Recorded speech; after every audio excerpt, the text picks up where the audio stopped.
Oh,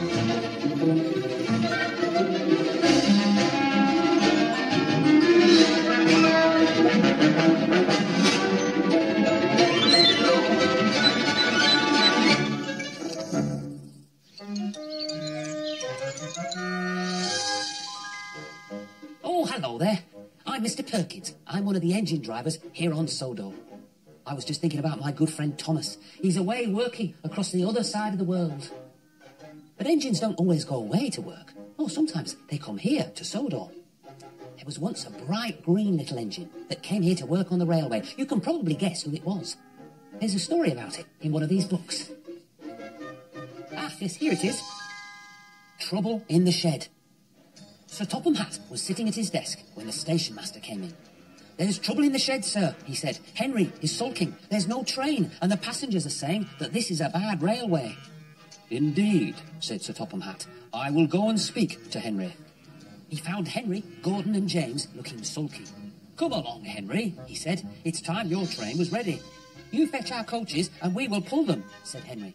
"Tender engines don't shunt." "Oh, indeed," said Sir Topham Hatt. "We'll see about that. Engines on my railway do as they're told." Sir Topham Hatt went to an engine workshop where there was a smart little green engine with 4 wheels. "If I choose you, will you work hard?" "Oh, sir, yes, sir," said the engine. "That's a good engine," said Sir Topham Hatt. "I will call you Percy." Thomas returned to Sodor and Sir Topham Hatt explained what had been going on. "Henry, Gordon and James are sulking. They say they won't shunt like common tank engines, so I have shut them in the sheds and want you 3 to run the line." "Common tank engines indeed," snorted Thomas. "We'll show them." Edward and Thomas worked the line, while Percy puffed along the branch line. Henry, Gordon and James stayed shut in the shed for some time. They were cold, lonely and miserable, and they wished they hadn't been so silly.